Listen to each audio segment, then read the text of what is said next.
그러면 우린 여기서 해야 될 거는 두 가지입니다. 시장보다 더 좋아질 거를 찾던가 아니면 시장하고 같이 밀리는데 걔네들이 반등 나오면 어떤 거를 줄일까에 대한 고민. 말씀드렸던 것처럼 제약바이오하고 그다음에 운송업종 중에서 조선이나 자, 그다음에 이번에 자동차 업종 한번 네. 보죠. 현대차, 기아, 뭐 현대모비스까지 아주 강한 모습을 보였어요. 그렇죠. 네. 드디어 그게 나왔죠. 자동차 반도체 제가 그나마 대형주에서 좋아했던 게 자동차 섹터였고 그나마 좀 이제 기아는 계속 해볼 만하다. 이제 대형주의 끈을 안 놓고 있는 종목인데 그나마 기아가 다시 추세를 회복하는 모습을 좀 보여줬죠. 기아마저 무너졌으면 머니터 못 나올 뻔했는데 그래서 빠르게 회복을 했습니다. 네. 네, 빠르게 회복을 했고요. 그러니까 이게 그런 부분이에요. 일단은 첫 번째로 합산 영업이익 12조, 2012년 기준이거든요. 네. 2012년 그때 합산 영업 현대차 기아 합산 영업 12조 회복이 이제 올해 달성이었는데 반도체 이제 동남아시아에는 이제 반도체 수급 불균형 때문에 이제 늘어졌죠. 원래는 6월 달에서 7월 정도 해소였어요. 근데 지금 10월까지도 해소였고 지난주부터 이제 뉴스가 나오기 시작했죠. 그렇다 보니까 바로 자동차 업종이 반등을 했죠. 그리고 미국에서도 내연기관 뭐 GM이라든가 포드 이런 애들이 반등을 하니까 관련 부품 주식들 뭐 한호시스템, 만도, 그다음에 모비스, 현대위아 다 반등을 했다고요. 그러니까 지금 시장에서는 모멘텀만 있으면 놓지 않아요. 네. 그러니까 이제 그 이슈가 해소가 되니까 올라왔던 거고요. 지금은 현대차, 기아차가 지금 전기차 침투 판매량이 10% 내외예요. 근데 지금 그러니까 결국 올해 실적은 결국은 내연기관으로 여전히 간다는 거잖아요. 근데 2025년부터는 전기차, 미래차만 생산한다는 그렇죠. 거니까 그때까지는 어쩔 수 없이 계속 생산을 해야 돼요. 그때까지는 내연기관 가지고 가는 건데 그것만 가지고도 지금 2012년 합산 영업이익 능가했고 지금 거기다 플러스 밸류에이션이 나오는 거잖아요. 미래차에 대한 것들. 근데 내연기관 시절에는 현대차, 기아차가 빅5 못했잖아요. 그렇죠. 근데 이거 보시면 6월 달에는 스텔란티스 뒤졌죠. 스텔란티스에 뒤져서 6위였습니다. 근데 8월 집계까지는 이제 전체적인 판매량은 줄었습니다만 5위까지 빅5까지 올라왔어요. 네, 빅5까지 올라왔고요.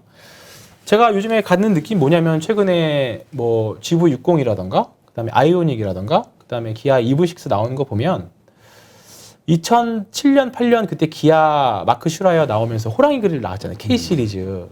그러면서 기아차 그때 엄청 많이 올랐거든요. 그때 한번 과거 기아차랑 K 시리즈를 기반으로 기아차의 디자인이 확 바뀌었잖아요. 네. 근데 지금 현대차, 기아차 자동차 디자인들 보면 이제 다른 회사 디자인하고 비교해봐도 솔직히 전혀 뒤처지지 않는다라고 생각해요. 근데 안에 내부 이제 뭐 배터리나 그다음에 내부 인테리어나 여러 가지 기능 성능 면에서 뭐 테슬라 대비해서 뭐 소프트웨어가 조금 뭐 약하다는 뭐 그런 평도 있긴 하지만 그런 부분들도 됐고 그다음에 EGMP라는 전용 플랫폼도 돈 들여서 이제 만들었고 이제 그 기반으로 EV나 이제 계속 나오는 것들이잖아요. 그렇게 되면 지금부터는 뭐 현대기아차가 지금 실적이나 지금 주가는 내연기관으로만 버텨온 거거든요.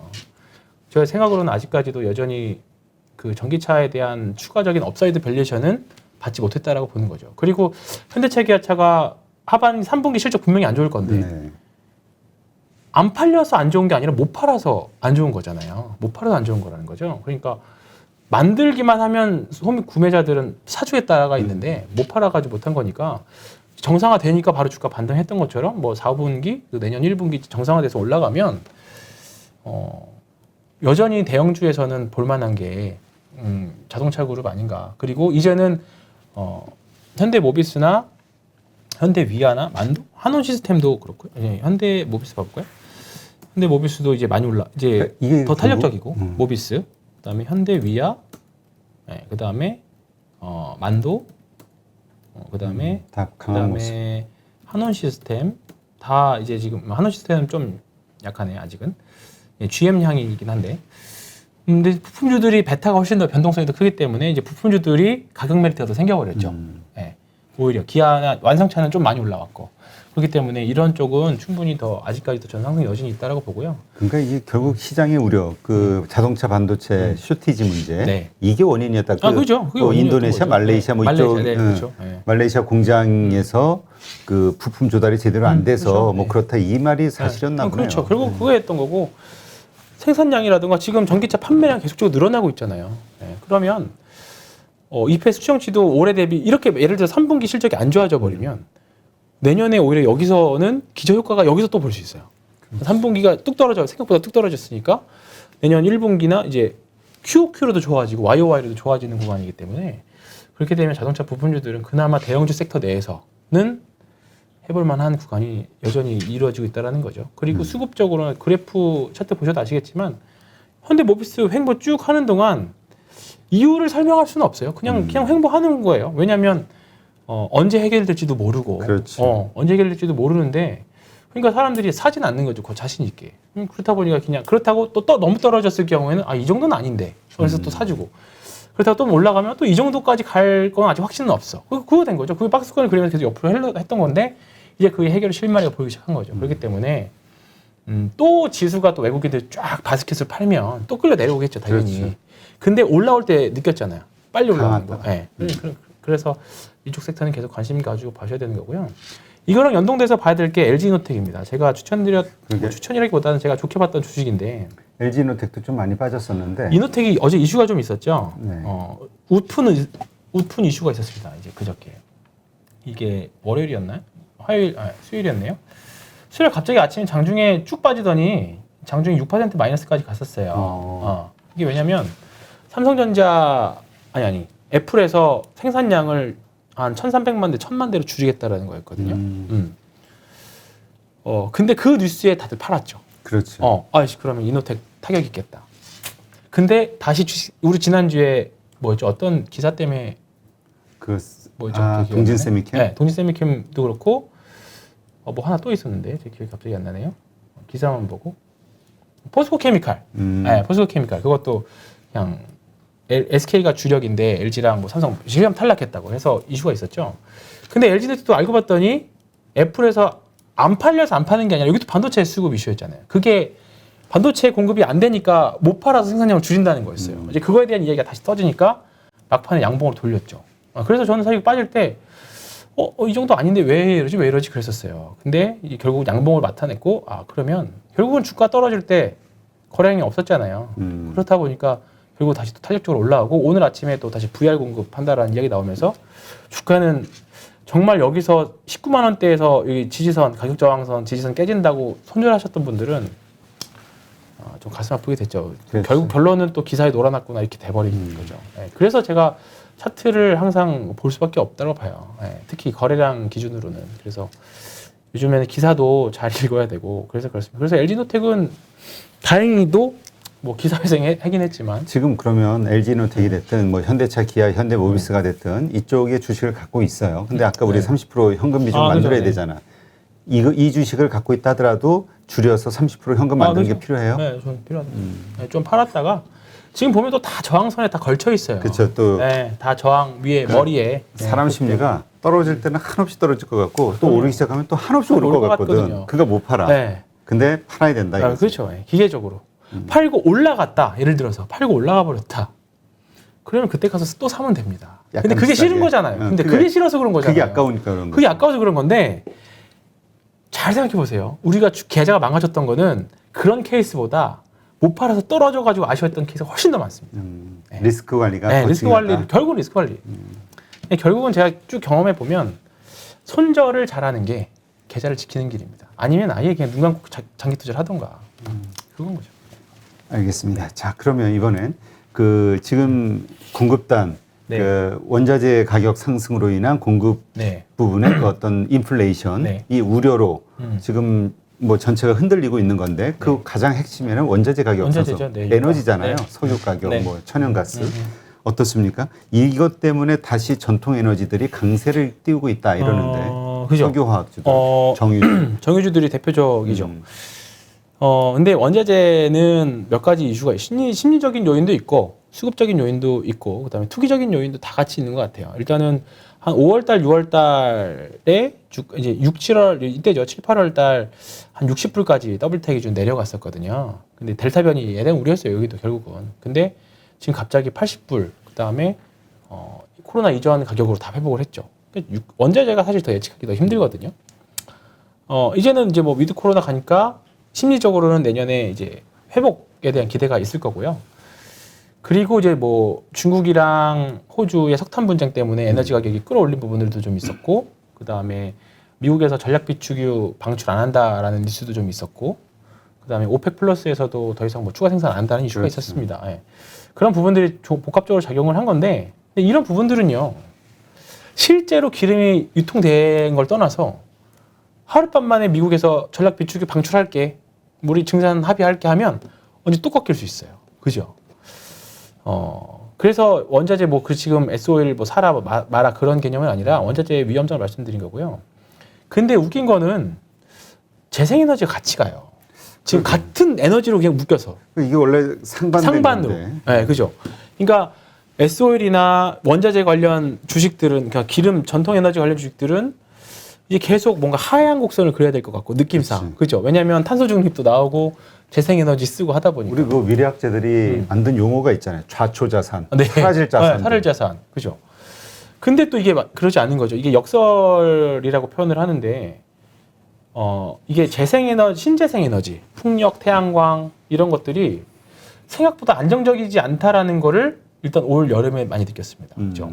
왜냐하면 그 뭐 풍력 이번에 대표적으로 유럽에서 뭐 기상이변 때문에 바람이 많이 불지 않아서 재생에너지 생산을 못 하다 보니까 어쩔 수 없이 기름 전통에를 써야 되고, 어쩔 수 없이 또 가다 보니까 원자력까지 또 써야 되고, 그러다 보니까 원자재가 또 난리인 거죠.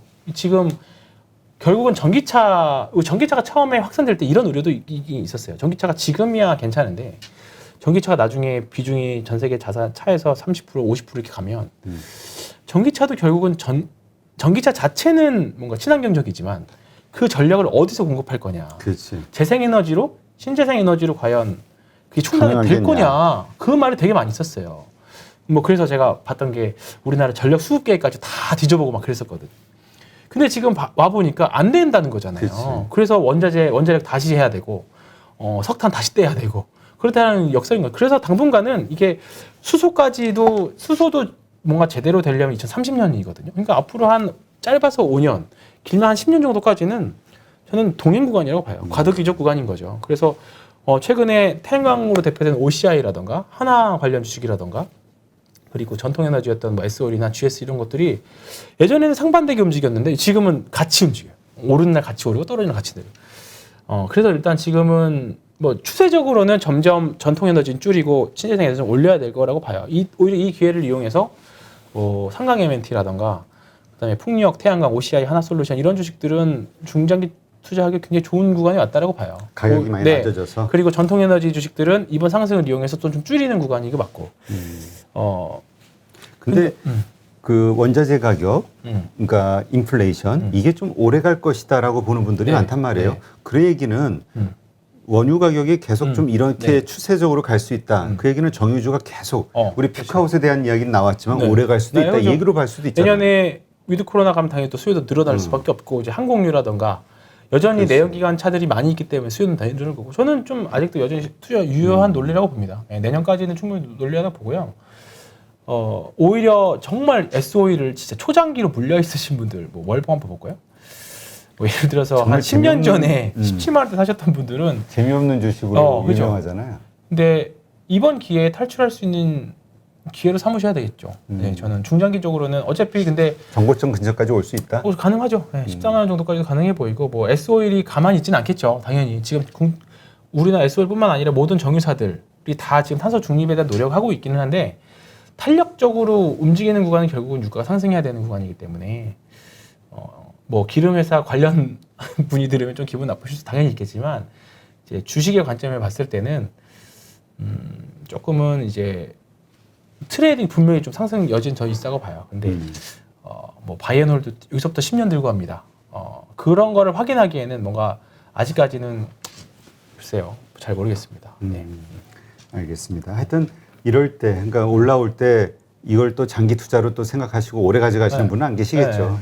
이건 미래의 신재생 에너지로 바뀔 그렇죠? 수밖에 없다고 네. 다들 생각하니까. 상승 폭으로만 보면 당연히 신재생 에너지 쪽이 더 많이 있겠죠. 그래서 제가 대안을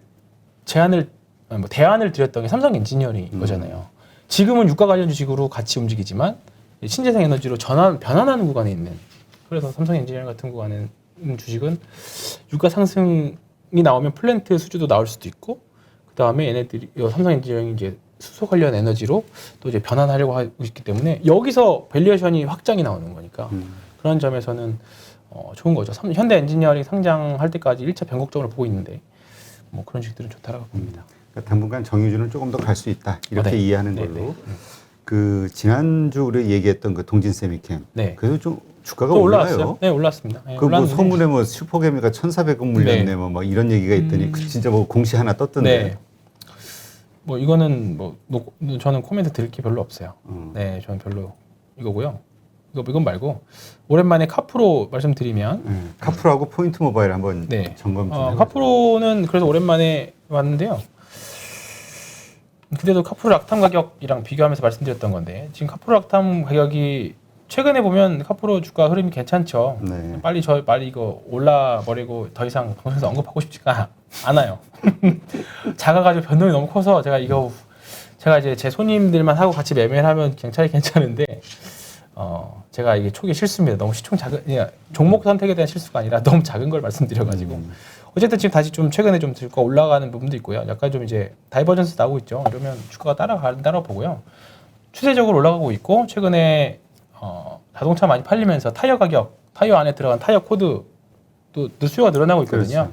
그러면 타이어 코드 만드는 이제 효성적으로 카프로 락탐이 또 들어가기 때문에 그러면 수요 탄이 들고 실적도 좋아질 거라고 봐서 업데이트 해드리면 락탐 가격은 크게 뭐 이상 없다. 이상 없다. 좀 네. 안심하고 가도 네, 됩니다. 안심하고 아직은 안심할 만하다. 말씀드리고 있고요. 문제는 포인트 모바일. 포인트 모바일 올라가면 말씀드렸지만 포인트 모바일 솔렘은 저는 별 걱정은 안 됩니다, 솔직히. 아니 이거 올라가면 뭐 술 산다 그래가지고. 이거 4만 원은 가야 먹죠. 그러니까 4만 원은 가야 기다리는데 먹죠. 한참 멀은 것 같아요. 4만 원이면 지금도 더블인데. 이게 말씀드렸지만 내가 마셔야겠네. 읽고 있다가 갑자기 어느 순간 갈 수 있어요. 이거 저는 더 이상 코멘트는 드릴 건 없습니다. 그러니까 똑같다, 그냥 홀드죠. 뷰는. 네, 홀드죠. 네. 솔루엠도 마찬가지. 솔루엠도 최근에 이거 조금 이제 여기저기서 추천이 좀 나오고 있긴 한데 왜냐면 트렌드가 흐름이 좀 더 좋죠. 네, 포인트 모바일보다는. 근데 이제 완전 이런 것들 솔루엠이나 포인트 모바일 완전 개별주거든요. 시장이랑 전혀 상관없는 독자 노선을 가지고 있는. 진짜 이것도 그렇지만 그것도 정말 뭐가 같이 엮을 게 없어. 없어요. 그냥 혼자 개별 PD의 혼자. 네. 요즘 가장 또 안 좋잖아요. 요새 뭐 나오는 기사들 보니까 이런 전자기기 뭐 이거 뭐라 그래? 하여튼 이런 통신과 관련해서 없다 거의 네. 전멸했다 한국 기업이 그런 상황이니까. 글쎄요, 뭐 그거랑 상관없는 것 같은데. 그러니까 단독 기업이잖아요. 네, 완전 단독 기업. 그러니까 뭔가 이렇게 같이 뭐 주변 기업에서 이렇게 좋은 긍정적인 게 그렇죠. 있으면서 이게 뭔가 수급이 몰려 팔만 붙어야 되는데 그런 게 없는 것 같아요. 그런 군이 없고 그냥 단독이다 보니까 이게 먹을 때는 그러니까 대표적인 게 아프리카 TV잖아요. 아프리카 TV도 독자적인 노선이었잖아요. 그러니까 이런 것들은 제대로 터지니까 이렇게 가는 거죠. 네. 엄청나네. 엄청났죠. 이거 비교 대상이 없었잖아요. 네. 그러니까 제대로 터지면 이렇게 가는 건데 뭐 사실 혹시 압니까 이게 이 구간일 수도 있는 거잖아요. 지금 포인트 모바일 이 구간일 수도 있습니다. 그래요. 이 구간일 수도 기대해 있어요. 봅시다. 네. 근데 이 기간 간다는 것도 아니고 그러니까 제가 생각하는 거는 여기서 한 번 정도 요런 게 이런 느낌이 더 나와줘야 돼. 이런 느낌. 이런 이게 뭔가 매집하는 느낌이 더 나와줘야 돼. 중간에 네. 이제 앞으로. 네, 앞으로. 근데 저는 이제 요걸로 봤는데 좀 더 생각보다 늘어지는 거고요. 뭐 지금은 뭐 드릴 말씀은 없고 일단은 계속 추적 이건 해드리겠습니다. 네, 알겠습니다. 이 포인트 모바일 하나로 이것 때문에 계속 출연할 수 있네요. 황가와 황 팀장 사이를 오가는 거지. 자, 그럼 다음 주 시장에 대한 이야기 한번 해볼까요? 일단 우리가 대외적인 이제까지 공포스러운 어떤 환경을 만들었던 변수들 달라진 건 크게 없단 말이에요. 네, 그래서 이게 사실 좀 올라도 불안한 거거든. 또 어떻게 변할지 모르니까. 또 그런 악재들이 갑자기 또 노이즈가 나오면 또 어떻게 될지. 일단 한번 위험 요소랄까 이런 게 뭐가 있을지. 위험 요소는 지금 오를 이슈 내릴 이슈 없고요. 그냥 제가 계속 매일매일 체크하는 거는 추정치가 변했느냐. 그리고 시장 실적치? 네, 시장 추정치. 그러니까 내년도 추정치인데 지금 일단은 컨센은 많이 낮아져 있는 상태예요. 여기서 더 낮아질까 봐가 우려스러운 거죠.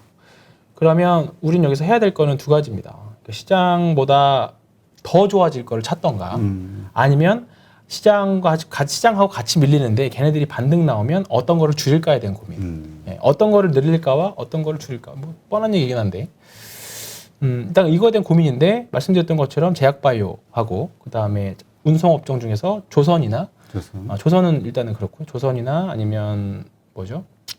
반도체 중에서는 후공정 쪽, 그다음에 뭐 자동차 쪽 이쪽을 조정시에 매수를 해야 되는 관점이고 아까 이제 지수 전체적으로 보면 여기잖아요. 3050 제가 말씀드린 게 3050 여기거든요. 네, 여기가 한번 지지했지만 이제는 저항으로 바뀌었잖아요. 네, 그러면 삼성전자도 그럼 지금보다 한 35포인트 남았거든요. 35포인트 공교롭게도 지금 딱 21선하고 딱 겹칩니다. 그러면 여기는 좀 아주 강한 저항이 되어 있을 거예요. 그러면 여기서 15포인트, 여기서부터 한 오늘 26포인트가 1% 정도 되니까 앞으로 30포인트 정도니까 앞으로 1% 정도 남았어요. 그죠? 1%. 그러면, 자, 삼성전자 보면,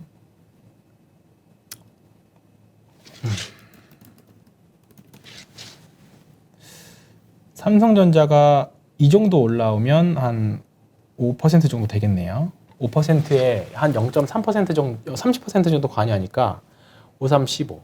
한 1% 되네요. 예.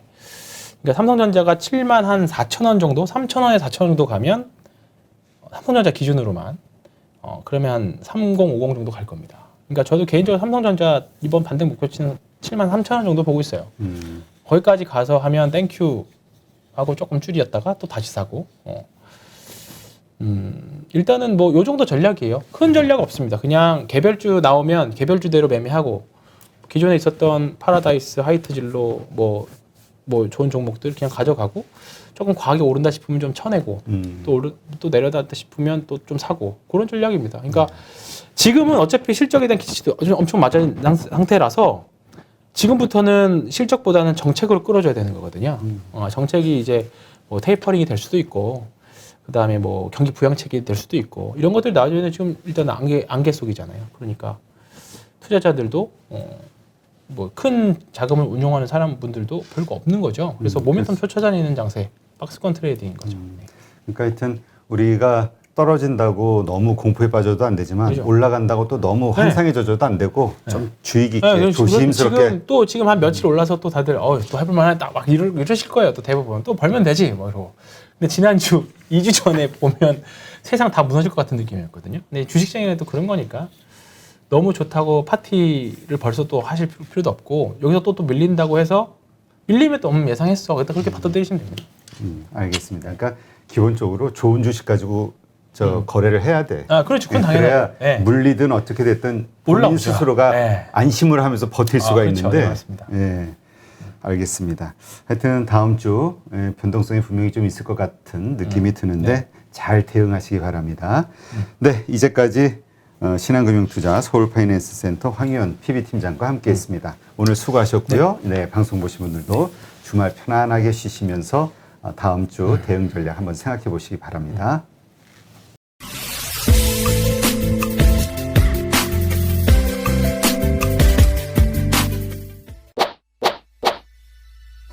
코로나발 경제 위기와 함께 찾아온 중국발 세계 경제 위기 들어보셨나요? 금융위기가 여러분의 일생일대 최고의 기회가 될 수 있다는 사실도 알고 계신가요? 중국 경제 독보적 1인자, 성균관대학교 중국대학원 교수 안유아 교수에게 들어보는 줌 라이브 특강. 여러분에게 펼쳐질 9회 기회, 8.15 머니톡에서 9회의 문을 열어드립니다.